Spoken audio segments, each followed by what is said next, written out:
is to see somebody saved. Amen. Amen. Yes, sir.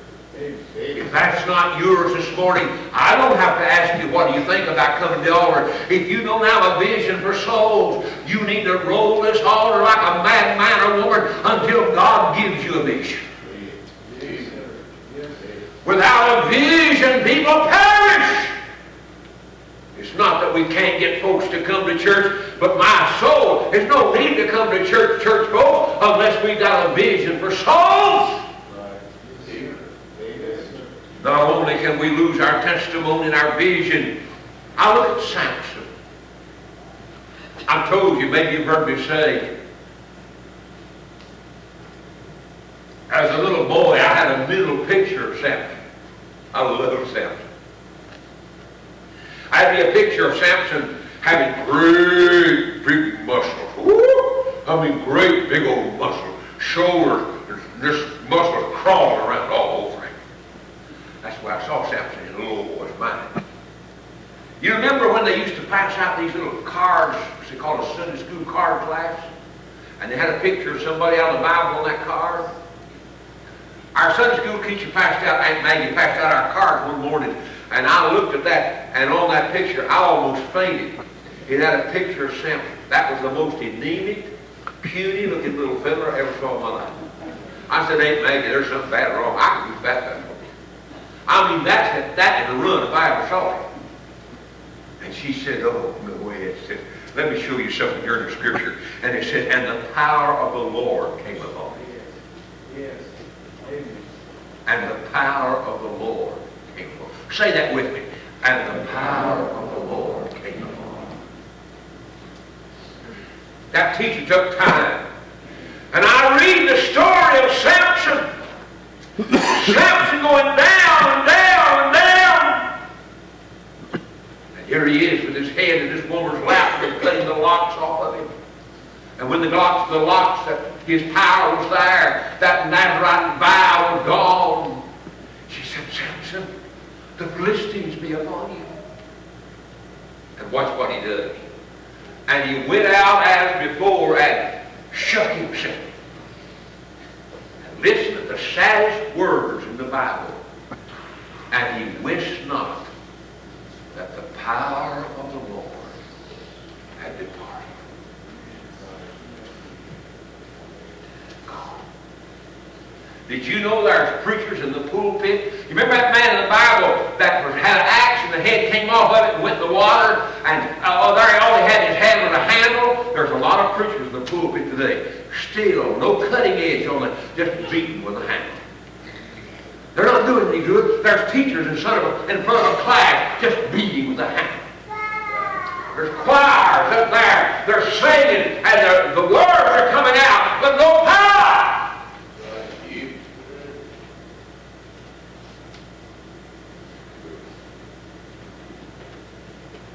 How many of you come to this choir? Sing, hold up your hand, I don't see your hand. How many come? Did your singing have power in it this morning? Did your singing exalt and magnify the Savior?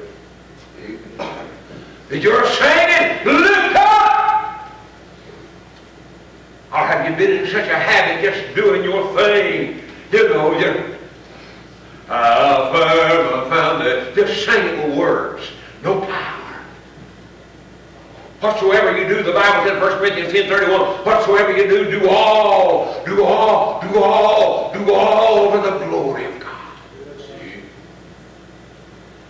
Samson, this great man that ripped a lion, that carried the gate of the city all the way, Samson shook himself, got ready for battle.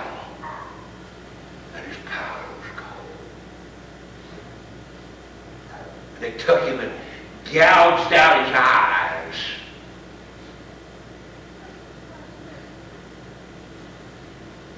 Did you know there's men in the church just going through the motion? Amen. Just going through the motion.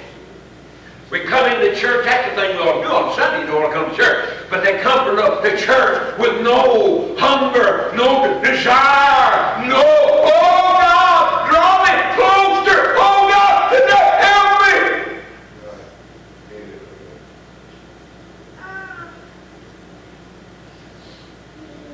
see it everywhere I go. Folks just like a zombie.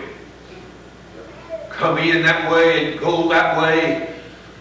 Oh, blessed is he that hungers and thirsts, hungers and thirsts, hungers and thirsts after righteousness. They shall be filled. We lose our vision, we can lose our testimony, we can lose our power. I don't know whether any of you ever read the 51st chapter of Psalms. I read it. I don't think I've ever read it without weeping. It's a story of David in his prayers. He's backslidden, trying to get back on solid ground again with God.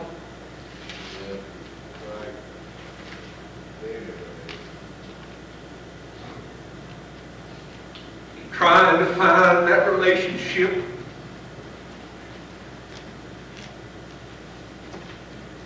Here David is said, oh God, have mercy on me. He said, have tender mercy on me. He said, my sins are ever before me against thee, and thee only have I seen, oh God. And then down in verse 12 he reveals something that had happened in the midst of all his sinning, in the midst of his backsliding, in the midst of his adulterous affairs. He had lost something. And in verse 12 he said, Lord, restore unto me, give it back. I want it back so bad. The joy of thy salvation. Brother Ray, we're operating without any joy. We're just operating without any joy. And God said, I want your joy to be full. David, listen to one of his classic statements. In the 23rd Psalm, he said, my cup runneth over. It's just, how long has it been? How long has it been? Now, I'm just asking you. You don't have to raise your hand. I'm not asking you to. You don't have to. How long has it been since you cut? You started, well, just run for it. You want to wave. My brother has a lady down at church. She's standing in my arm. Blessed. If you want to get in any trouble down at my brother's church, you can talk about my brother, you can talk about anybody you want to, but you talk about this lady, you talk about getting on you like ugly on a egg. White on rice. It's Miss Ellen. Miss Ellen's black. Miss Ellen is like midnight. Loves God. Oh boy, does she love God. And the other day, I have to be out there one service, Brother Ray, and Miss Ellen will stand up like this every once in a while and just lift up her hands. The tears just pouring. Just pouring. I was out there the other night. I watched Ellen. She sits over here with that lady in the blue dress. That's where Ellen sits at her church. And I watched Ellen, and Ellen just got up. Just got up. And she got over there like that, and she just come walking around through like this with her hands up. God everywhere. God a million miles deep. I mean, you just feel it. Ellen was enjoying herself. Oh, you said, I don't think I'd like that. You would if you liked Ellen, you would.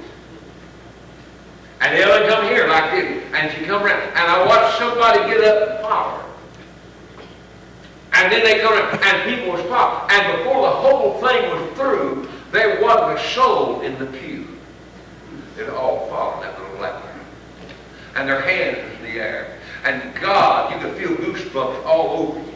I mean, God was just crawling, and people shouting, and people running. Oh, you said, what was it? David said, Lord, I want my joy back. I want my joy. Oh, God, give me my joy. Amen.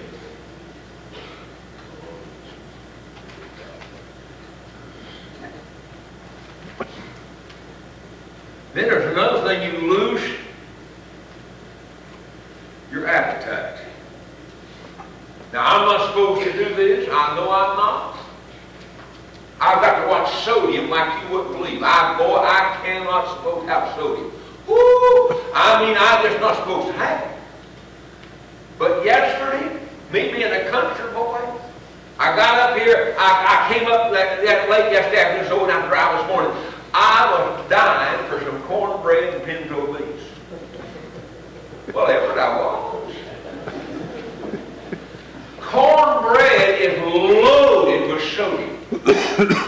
I mean, it's loaded. And we need the chilies, that the soup beans.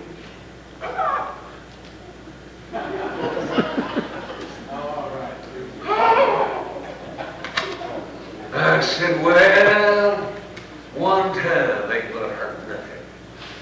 I got me some soup beans, and there was a little brown cornbread bucket. Got me soup supper. 6 of this small. Got some pinto beans, got me some mashed potatoes. What I'm saying, I violated every rule in the book that my doctor laid down yesterday. And I said, you got any buttermilk?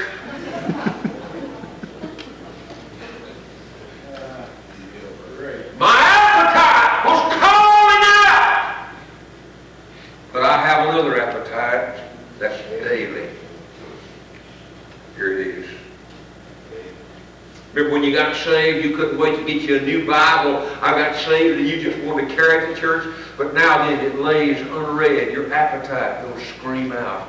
Read some pages. Read some chapters. It goes unread. The newspaper's read. The TV guide is read. Some of the book that you favor is read. You've lost your appetite for this book. I've got to hurry. I'm giving out. I really am giving out. This, you'll have to understand. I'll do the best I can this week. Woke up this morning about 3 trying to get my breath. Had to get out of the bed. Couldn't breathe. But let me tell you something else that a lot of people have lost. Let me tell you what it is. Let me show you what it is.